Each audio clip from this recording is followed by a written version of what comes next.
हमारी संस्कृति, हमारी पहचान। यज्ञ, योग, आयुर्वेद सदा रहे हमारे साथ। भारत के प्राचीन ग्रंथों एवं आधुनिक विज्ञान का दिव्य संगम, यज्ञ महिमा।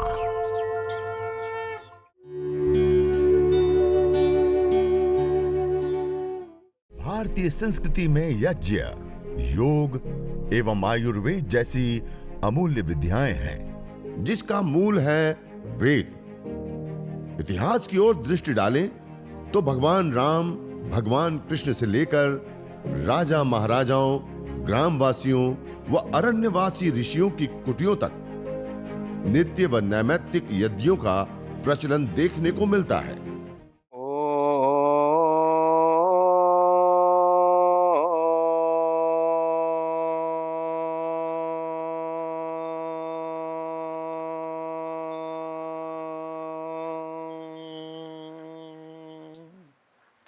ॐ विश्वानि देव सवितर्दुरितानि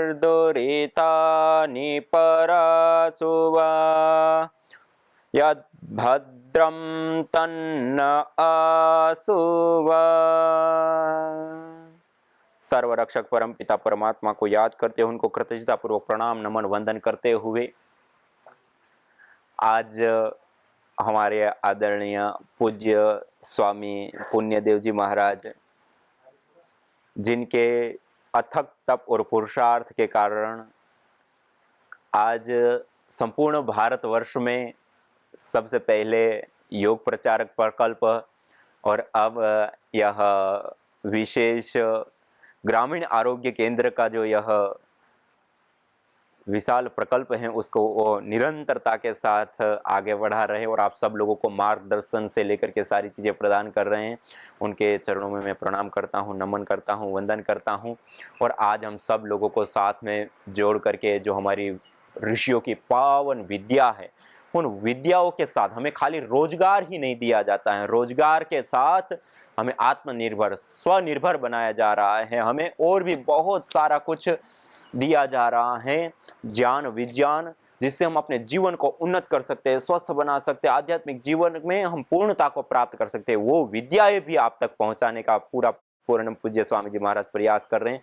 ये भी आप सब लोगों के लिए, हम सब लोगों के लिए बहुत ही खुशहाली और गर्व की बात है। और विशेष करके परम पूज्य श्रद्धेय स्वामी जी महाराज, परम पूज्य श्रद्धेय आचार्य श्री के आशीषों से आज हम सब लोग, हम सभी नहीं, पूरा भारत और पूरा विश्व आज आलोकित हो रहा है और अलग अलग प्रकार की समस्याओं से, बीमारियों से हमें उभरने का एक सुनहरा अवसर हमें प्राप्त हो रहा है। तो इसी के बीच में आज हम आप सब लोगों के साथ यज्ञ, हवन, अग्निहोत्र, जो हमारी प्राचीन विधा और विद्या है, प्राचीन काल से ही हमारे ऋषि मुनि लोग करते हुए आ रहे थे, ग्रामवासी लोग करके आ रहे थे, जहाँ पे राजा महाराजाओं के महलों से सोम याग से लेकर के अश्वमेघ याग से लेकर के अलग अलग प्रकार के हवन, अग्निहोत्र और यज्ञों का जो विधान और उसका प्रचलन हमें देखने को मिलता है। आखिर इतना महिमा और इतनी इसकी विशेष महत्व क्यों है, आदि विषयों के ऊपर आज हम कुछ जानने का प्रयास करेंगे। तो यह आप मेरे सामने देख रहे हैं कुछ महत्वपूर्ण यज्ञ से संबंधित बातें बताने के साथ साथ कुछ उसका लाभ उठाने के लिए जो आवश्यक जो सामान है वो भी आपके सामने आज मैंने रखा हुआ है।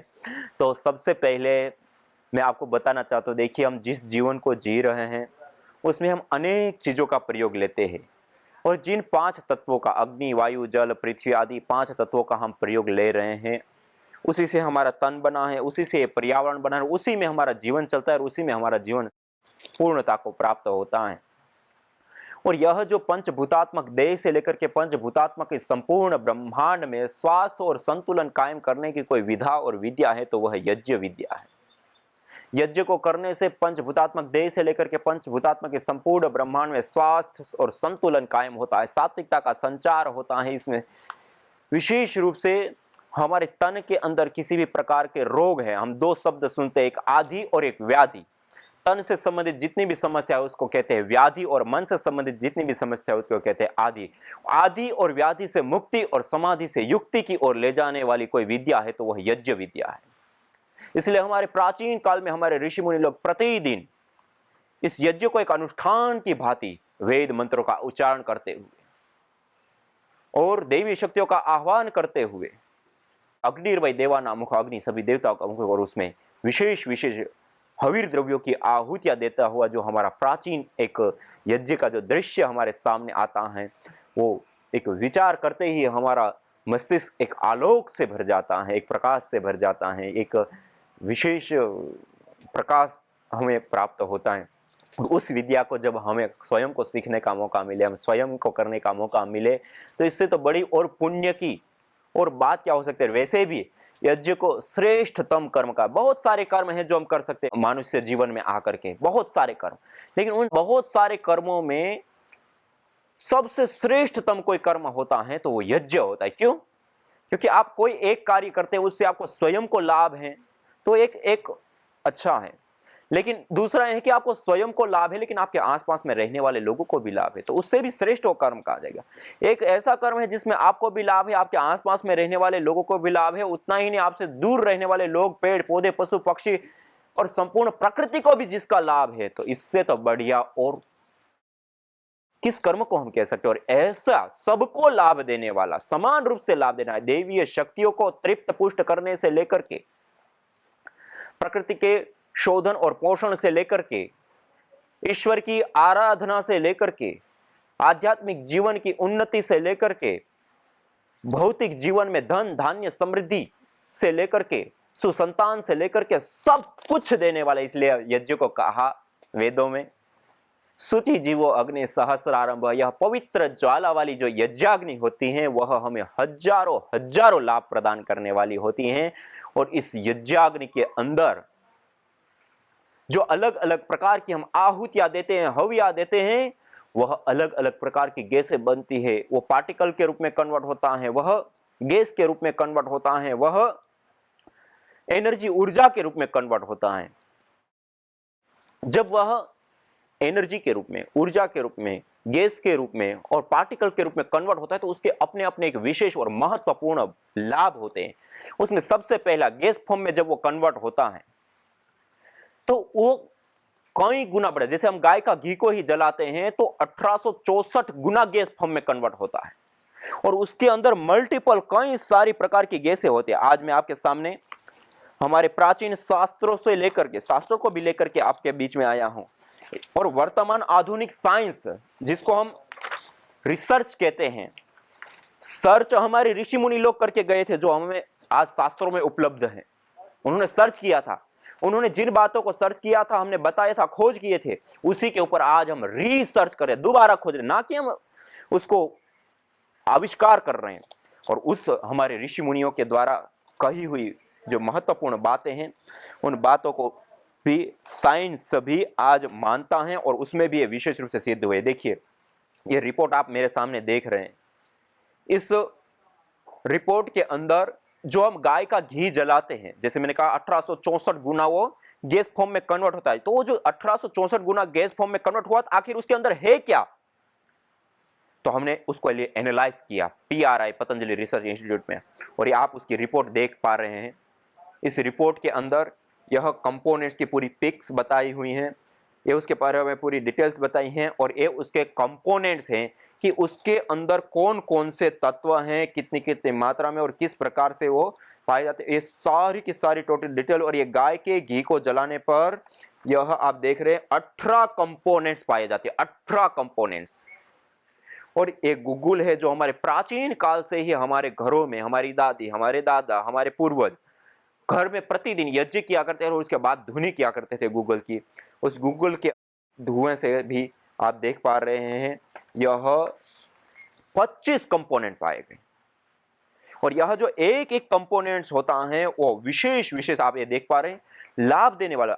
जब हम कोई चिकित्सा के लिए हम बीमार हो जाते हैं, डॉक्टर के पास जाते हैं, जब हम डॉक्टर के पास जाते हैं तो डॉक्टर क्या कहता है, जो बीमारी है, अच्छा आपको सूजन है ये दवाई लीजिए, अच्छा आपको दर्द है इस दवाई को लीजिए, अच्छा आपको इन्फेक्शन है ये लीजिए, अच्छा सिर में दर्द है इसको लीजिए। वो जिन जिन दवाइयों को लिखते हैं उसके अंदर एक विशेष प्रकार का कंपोनेंट्स होता है, एक विशेष तत्व होते हैं उसके अंदर, और वह जो कंपोनेंट्स होते हैं वो होते हैं ठोस रूप में, टेबलेट के रूप में लेते हैं तो इंजेक्शन देते हैं तो वही के वही द्रव्य होते हैं गैस रूप में। और जब हम यज्ञ करते हैं, हवन करते हैं, अग्निहोत्र करते हैं और उसमें जो मेरे सामने रखी हुई जो आप सामग्रियां देख रहे हैं उसकी हवि देते हैं, तो उससे ये जो आप मेरे हाथ में देख रहे हैं ये कागज, इसके अंदर जो विशेष विशेष हमने पीक के साथ जो चीजें दिखाई हैं और उसके साथ जो कंपोनेंट्स पाए गए उनके स्ट्रक्चर भी आप देख पा रहे हैं, स्ट्रक्चर भी हमने दिया है।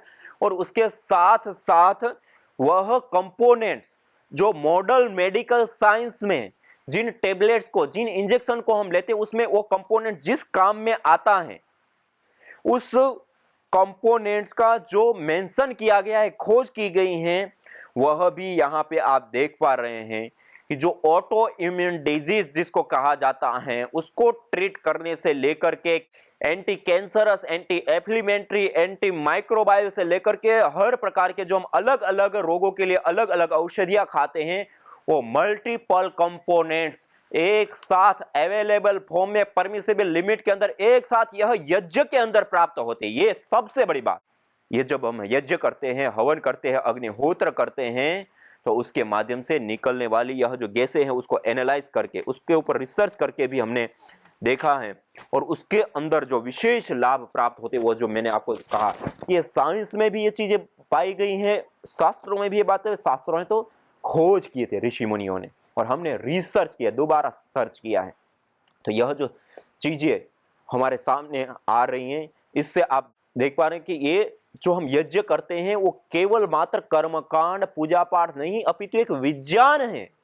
और मैंने कहा ना कि जब हम यज्ञ करते हैं, हवन करते हैं, अग्निहोत्र करते हैं, उससे जो धूम्र बना, उससे जो गैसें बने, तीन चीजें बनती है। कोई भी चीज जलती है तो तीन चीजें, एक गैस, दूसरा पार्टिकल और तीसरी एनर्जी, ऊर्जा।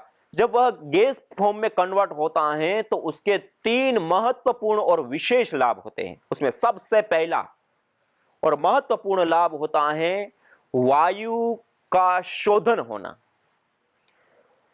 आज जिस वायुमंडल के अंदर हम श्वास लेते हैं उसके अंदर ना जाने आज कितने प्रकार के विजातीय तत्व घुल चुके हैं। आज यह वायु जहरीली हो चुकी है, आज वायु प्रदूषित हो चुकी है। इसको कहते हैं मॉडल मेडिकल साइंस में केमिकल प्रदूषण। और इस वायु प्रदूषण के कारण WHO के आंकड़े देखें तो 70 लाख से अधिक लोग मौत के मुंह में समा जाते हैं। 70 लाख से अधिक लोग, ये कोई छोटा आंकड़ा नहीं है। और किस कारण से? जो वायु हमें जीवन देती है वही प्रदूषित होने के कारण आज जीवन ले रही है। आज छोटे छोटे बच्चों को अस्थमा, दमा से लेकर के ना जाने कितनी प्रकार की बीमारियां, ये सारी चीजें होती है वायु प्रदूषण के कारण। और आपको जानकर के आश्चर्य होगा, जो हम यज्ञ करते हैं उसके माध्यम से जो अलग अलग गैसें बनती हैं, उन गैसों में एथिलीन ऑक्साइड, प्रोपिलीन ऑक्साइड से लेकर के मल्टीपल कई सारी विशेष विशेष गैसें, महत्वपूर्ण गैसें होती है जो हमारे लिए लाभकारी, हितकारी होती है। और वह गैसें जब पर्यावरण के अंदर, वायुमंडल के अंदर पहले से ही कुछ गैसें हैं और एक विशेष गैसें बन करके उसके अंदर आई, और जब उसके अंदर सूर्य की किरणें पड़ती हैं तो एक फोटोकेमिकल प्रोसेस चलता है। एक होता है फोटोसिंथेसिस प्रक्रिया, जो आप सब लोग जानते हैं। जैसे पेड़ पौधे होते हैं, इसको क्लोरोफिल कहते हैं, हरापन है पत्ता का। उस क्लोरोफिल के ऊपर जब सूर्य की किरणें पड़ती है और उसके ऊपर विशेष करके सूर्य की किरण पड़ने पर जो एक प्रोसेस चलता है वायुमंडल के अंदर, उसके अंदर जो कार्बन के बॉन्ड्स होते हैं, कार्बन डाइऑक्साइड के, वो टूटते हैं और कार्बन को अपने अंदर अवशोषित करता है और ऑक्सीजन को वो अलग कर देते हैं। सामान्य रूप से हम क्या कहते हैं? पेड़ पौधे ऑक्सीजन। पेड़ पौधे ऑक्सीजन इस रूप में नहीं देते पैदा करके, वो वायुमंडल में पहले से ही है मौजूद। वो कार्बन डाइऑक्साइड के बॉन्ड को तोड़ा तो कार्बन को अवशोषित करके अपना आहार बना लेते, लकड़ी के रूप में ले आता है और ऑक्सीजन को रिलीज कर देता है। इसको कहते हैं फोटोसिंथेसिस प्रक्रिया। और ऐसे ही एक दूसरी प्रोसेस होती है, उसको कहते हैं फोटोकेमिकल प्रोसेस। इसमें पहले कुछ गैसें मौजूद हैं, यज्ञ करके हमने कुछ विशेष गैसें बनाई और ये दोनों ही गैसें जब आपस में मिलती हैं और एक निश्चित टेम्परेचर मिलता है उसको, तो वो आपस में वो गैसों के बॉन्ड्स टूटते हैं, बनते हैं, टूटते हैं, बनते हैं। और उसके कारण से आज जिसको हम हानिकारक गैसें कहते हैं, जिसको हम पोल्यूटेंट गैसें कहते हैं, जिसको हम जहरीली गैसें कहते हैं, जो घातक गैसें होती हैं, जिसको हम केमिकल प्रदूषण, आज जो 70 लाख से अधिक लोग जिसके कारण मर जाते हैं पूरी दुनिया में, उसके लिए जो कारणभूत गैसें होती है SOx, NOx, CFC, क्लोरोफ्लोरोकार्बन, ये जो हानिकारक गैसें होती है, वह भी न्यूट्रलाइज हो जाती है, खत्म हो जाती है, दूर हो जाती है। इससे बड़ी बात और क्या? ये सबसे पहला प्रभाव। मैंने कहा कोई भी हम यज्ञ करते हैं, उसमें कोई भी हविर द्रव्य डालते हैं तो 3 रूपों में आता है, गैस रूप में, पार्टिकल के रूप में और एनर्जी के रूप में। तो गैस रूप में आता है, उसके 3 महत्वपूर्ण और विशेष लाभ में पहला लाभ है वायु प्रदूषण का ठीक होना।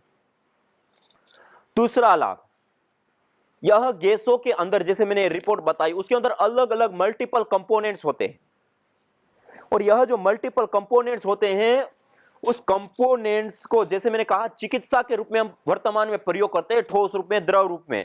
ऐसे ही वही के वही कंपोनेंट्स गैस फॉर्म में हमें प्राप्त होते हैं, और उसको गैस फॉर्म में हम ले करके अपनी चिकित्सा करते हैं। देखिए, हम जिस जीवन को जीते हैं उसके लिए हमें एनर्जी की, ऊर्जा की आवश्यकता होती है।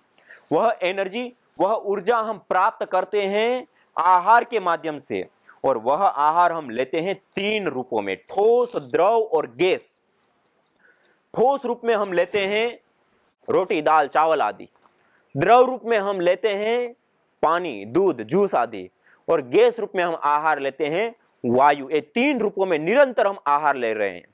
और 24 घंटे के अंदर हम देखें कि इसमें सबसे ज्यादा कौन सा आहार लिया जाता है, तो आप पाएंगे कि 24 घंटे में हम भोजन कितनी बार करते हैं? 2 बार, 3 बार। पानी कितनी बार पीते हैं? 5 बार, 10 बार। लेकिन वायु हम एनी टाइम 24 घंटे खाते, पीते, उठते, बैठते, सोते, और हर समय हम इस वायु को ले रहे हैं।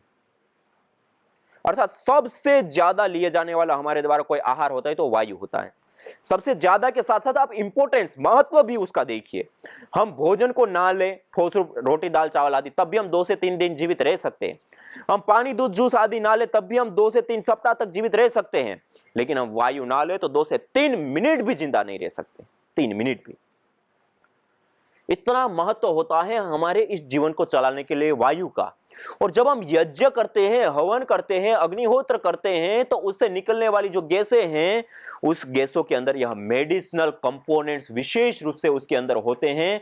और वह मेडिसिनल कंपोनेंट्स होने के कारण उस वायु में आप 24 घंटा श्वास ले रहे हैं। आप दवाई लेते हैं तो दिन में 1 बार, 2 बार, 3 बार लेंगे। भोजन लेंगे तो 1 बार, 2 बार, 3 बार लेंगे। पानी लेंगे तो 5 से 10 बार लेंगे। लेकिन आप वायु 24 घंटा ले रहे हैं, और उस वायु के माध्यम से वह जो कंपोनेंट्स हैं जो आपके शरीर की चिकित्सा करने वाले, वो आप निरंतर निरंतर ले रहे हैं। और उसके कारण हमने देखे जो असाध्य रोग कहे जाते हैं। आज मॉडर्न मेडिकल साइंस इतना आगे बढ़ चुका, उसमें भी जो केस, जो रिपोर्टों का डॉक्टर लोगों ने बिल्कुल जवाब दे दिया कि अब इसका हम कुछ नहीं कर सकते, उन लोगों को भी हमने यज्ञ चिकित्सा से ठीक होते हुए देखा। और इसलिए मैं आपको बार बार बताता हूं, हमारे आयुर्वेद ग्रंथों में भी 3 प्रकार की चिकित्सा बताई। एक होती है मानुषी चिकित्सा, एक होती है आसुरी चिकित्सा, और एक होती है देवीय चिकित्सा। और जो मानुषी चिकित्सा, आज जो मॉडर्न मेडिकल साइंस से लेकर के जितनी भी औषधियां, दवाइयां, ये सारी कुछ चीजें हम देखते हैं, वो मानुषी चिकित्सा है। जो मानुषी चिकित्सा भी से भी ठीक नहीं होते हैं, उनको हमने यज्ञ चिकित्सा, देवीय चिकित्सा से ठीक होते हुए देखे। जो हमारे शास्त्र में लिखा हुआ आज हम अपने आंखों के सामने हमने देखा। और ऐसे ऐसे केस जो किसी को जीवन की आशा ही बिल्कुल खत्म हो गई हो, वो लोगों को भी नवजीवन मिला। और वेद में भी कहा, यदि क्षितायु यदि वा परे तो यदि मृत्यु अंतिकम नित एव तमाहरामि अस्पार्शमेनम सतसारदाय। वेदों में भी बताया कि जो मरणासन स्थिति में होता है, जो मृत्यु के समीप पहुंच गया, उसको भी मैं एक नव जीवन देता हूं, और सतसारदाय 100 साल तक की उनके निरोग आयु देता हूं। इससे बड़ी बात और क्या हो सकती। तो यह जो गैस रूप में हम, श्वास रूप में जो हम निरंतर वायु लेते हैं, यदि हम अपने घर में यज्ञ करते हैं तो हम मेडिकेटेड रहते हैं, और उससे भी हमें विशेष स्वास्थ्य लाभ होता है। और तीसरा गैस का महत्वपूर्ण और विशेष लाभ होता है माइक्रोबायोलॉजिकल प्रदूषण को दूर करना। आज सबसे ज्यादा प्रभावित पूरा संसार है तो माइक्रोबायोलॉजिकल प्रदूषण, बैक्टीरिया, वायरस और फंगस से। यह मेरे पास आप देख रहे हैं कई सारी रिपोर्टें रखी हुई हैं। अभी हमने जो कुछ अनुसंधान रिसर्च की, उसमें यह महत्वपूर्ण कुछ मैं रिपोर्ट आपके सामने रखना चाहता हूं। माइक्रोबायोलॉजिकल प्रदूषण, बैक्टीरिया, वायरस या फंगस जन्य जितनी भी बीमारियां होती हैं, उनको कहते हैं माइक्रोबायोलॉजिकल और पैथोजेंस के कारण होने वाली बीमारी। और आज पूरी दुनिया का आंकड़ा 2.25 करोड़ लोग अपनी जान गंवा देते हैं केवल माइक्रोबायोलॉजिकल प्रदूषण से। और आज आप वर्तमान में देख रहे हैं केवल एक कोरोना वायरस के कारण आज पूरी दुनिया जूझ रही है, एक संकट से गुजर रही है माइक्रोबायोलॉजिकल प्रदूषण के कारण। और उसके कारण जो निमित्त उसके जो बैक्टीरिया है जिसके कारण से आज पूरी दुनिया प्रभावित हो रही है, सबसे ज्यादा जानकार, और उसके कारण ना जाने कितना मेडिकल खर्च होता होगा, हजारों करोड़ रुपए का खर्च होता है, वो एक अलग बात है। लेकिन मैं कहना चाहता हूं कि इतनी बड़ी जो यह समस्या है उसके जो कारणभूत बैक्टीरिया है वो हमने एक कुछ बैक्टीरिया लिया और उन बैक्टीरियाओं को, ये आप देख पा रहे हैं, हमने उन बैक्टीरियाओं को विशेष करके यज्ञ करके, हवन करके, उसका स्मोक एकत्रित करके, और जो हमें अपने घर के अंदर जो छोटी छोटी चीजें, सरसों का प्रयोग करते हैं, राय का प्रयोग करते हैं, मिश्री का प्रयोग करते हैं, गाय के घी का प्रयोग करते हैं, लौंग का प्रयोग करते हैं, काली मिर्च का प्रयोग करते हैं, जावित्री का प्रयोग करते हैं, काले तिल का प्रयोग करते हैं, नारियल का प्रयोग करते हैं, कुटज है, वच है, या ऐसी कई सारी ऐसी जड़ी बूटियां जो हमारे घर में पाई जाती है, हम हर रोज प्रयोग करते हैं, जिसके हमारे व्यवहार में, उन एक एक जड़ी बूटियों को जला करके हमने देखा। और आप देख करके आपको आश्चर्य होगा कि यह हवन करने पर यह जो पूरी दुनिया में 2.25 करोड़ लोग जिससे मर जाते हैं, उसके लिए जो कारणभूत बैक्टीरिया है वो पूरी तरह से किल हो जाते हैं, नष्ट हो जाते हैं, दूर हो जाते हैं ये यज्ञ धूम्र से। और उसके अंदर कुछ ऐसे माइक्रोबायल एक्टिविटी देने वाले विशेष कंपोनेंट्स, ये हमने कुछ रिसर्च जो की है, ये रिसर्च पेपर हमने इंटरनेशनल जर्नलों में भी हमने प्रकाशित करने के लिए भेज चुके हैं, और भी कार्य चल रहा है। तो इसके लिए जो कारणभूत कंपोनेंट्स होते हैं, उन कंपोनेंट्स को आप देख पा रहे हैं, ये मेरे सामने आप देख पा रहे हैं, ये सारे अलग अलग जो कंपोनेंट्स होते हैं जो माइक्रोबायल एक्टिविटी रखते हैं, जो विशेष करके बैक्टीरिया, वायरस, फंगस को नष्ट करते हैं, दूर करते हैं, वो यज्ञ धूम्र के अंदर ये सारे के सारे कंपोनेंट्स पाए जाते हैं। आप ये देख पा रहे हैं पूरा का पूरा सचित्र कंपोनेंट्स के नाम के साथ साथ उसके स्ट्रक्चर भी। यह जो कंपोनेंट्स होता है वो विशेष करके माइक्रोबायल एक्टिविटी रखते हैं, जो विशेष करके हमें स्वास्थ्य लाभ देने में अद्भुत कार्य करते हैं। और आप भी इस कुछ हवीर द्रव्यों को नोट कर सकते हैं। इस कोरोना काल में आप अपने घर के अंदर यज्ञ करें, उसके अंदर नारियल, काले तिल, वच, कुटज, गाय का घी, सरसों, ये कुछ ऐसे द्रव्य हैं, उसका आप विशेष रूप से प्रयोग करें। इसमें से जो मिल गया, एक मिल गया तो एक, दो मिल गया तो 5 मिल गया 5, जो मिल गया उसका आप विशेष रूप से प्रयोग करें और उससे हवि प्रदान करें। और हवन करने के बाद, यज्ञ करने के पश्चात आप उन्हीं द्रव्यों को, खाली सरसों को, खाली गाय के घी को, उसको अंगारों के ऊपर डालिए, उसकी धुनी कीजिए और उस धुएं को पूरे घर में और चारों ओर फैलाइए। इससे वायुमंडल भी सैनिटाइज हो जाएगा, सारी वस्तु भी सैनिटाइज हो जाएगी और पूरी तरह से बैक्टीरिया, वायरस, फंगस से मुक्त आपको घर मिलेगा। हम यदि इतना सा ही काम कर ले तो 2.25 करोड़ लोगों को हम इस यज्ञ चिकित्सा के माध्यम से हम उसका जीवन बचा सकते हैं। और हजारों करोड़ रुपए जो खर्च होता है मेडिकल खर्च, उससे भी हम उनको विशेष रूप से बचा सकते हैं। गैस का तीसरा और महत्वपूर्ण लाभ है, पहला केमिकल प्रदूषण से बचाव अर्थात वायु प्रदूषण से बचाव, दूसरा हमारा ट्रीटमेंट, चिकित्सा होना, और तीसरा यह माइक्रोबायोलॉजिकल प्रदूषण से हमारा बचाव। ये यज्ञ किया, उससे गैसें निकली, उन गैसों का प्रभाव। 10 साल पुराना केस है हार्ट का, और मैंने स्वयं इनको देखा 10 साल पहले, तो एकदम लकड़ी हो गई थी, एक बिल्कुल ऐसी ऐसा हड्डी दिखाई देती थी। और इनको डॉक्टरों ने बोल दिया था कि अब ये बचेगी नहीं, अब ये अंतिम ये है, अगर तुमने ऑपरेशन नहीं करवाया तो थोड़े दिन की मेहमान हो। अब उनके स्वयं मुँह से सुनेंगे कैसा लगा यज्ञ में आने के बाद। मुझे अटैक आया था, ये मुझे बाद में मालूम पड़ा। मेरे को चक्कर आया, मैं गिर गई, तो मुझे भक्ति वेदांता हॉस्पिटल में, पहले साईंकृपा में नीचे में एडमिट किया। वहाँ से बोला कि सीरियस केस है। उसने 5-6 घंटा ट्राई किया, लेकिन उसके बाद मुझे भक्ति वेदांता में भेजा।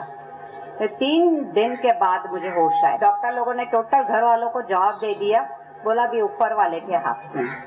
लेकिन भगवान की कुदरत है कि मैं आज भी जिंदा हूँ डॉक्टर साहब की वजह से। मैंने बोला कि मुझे ऑपरेशन कराना नहीं है, वो टाइम पे हमारी हस्ती भी नहीं थी इतनी, लेकिन फिर सब लोगों ने बोला कि कैसे चलेगी। मैंने बोला अभी भगवान के ऊपर मैं छोड़ देगी। एक हफ्ते के बाद हमारे नेबर है ना, उसने बोला एक काम करो ना, तो इधर हवन में जाया करो। फिर मैंने ना थोड़ा थोड़ा हंसते, पहले रिक्शा में आती थी, ऐसा कर करके बैठना सीख गई। फिर वहीं पे मैंने ये किया, करीबन 1 महीना गया, 2 महीना गया, मेरे में रिकवर आने लगा। करीबन मेरे को 2 साल के बाद वापस में मेरे को बोला कि आप एक बार चेकअप तो कराओ ना, देवेंद्र सिंह ने बोला। मैंने बोला ठीक है, मैं करा देती हूँ, लेकिन मुझे भगवान की दया से कुछ भी नहीं निकला। और वो डॉक्टर हैरान हो गए, क्या बात है, आप जो 15 दिन जीने वाली औरत आज इतने सालों से आज मैं आप सबके सामने हूँ। एक लड़का है, मैं इसका भी इंटरव्यू करवा दूँ, ये साक्षात है। ये जब चलता था, तिवारी बहन जी ने भी इन्होंने देखा, वो ऐसे चलता था ये। तो ये जो है गिर जाता था बेचारे को, सीधा साधा, और बोलता भी, स्पीच साफ नहीं आती थी बिल्कुल। तो इसको मैंने एक दिन बोला तू यहाँ पे आया कर बेटा, यहाँ हवन में बैठा कर। उस दिन से ये हवन में आने लगा। हवन आवाज ऐसे ऐसे बोलता था धीरे। तो मैंने कहा तू इसमें बैठा कर, रोजाना आने लगा कंटिन्यूस। उसका परिणाम क्या हुआ, स्पीच भी थोड़ी आने लगी। और आज मंत्र सुनाएंगे आपको, चलो खड़े हो जाओ, तुम्हारे सामने ये बोल के सुनाएगा। ओम भूर्भुवः स्वः तत्सवितुर्वरेण्यं भर्गो देवस्य धीमहि धियो यो नः प्रचोदयात्।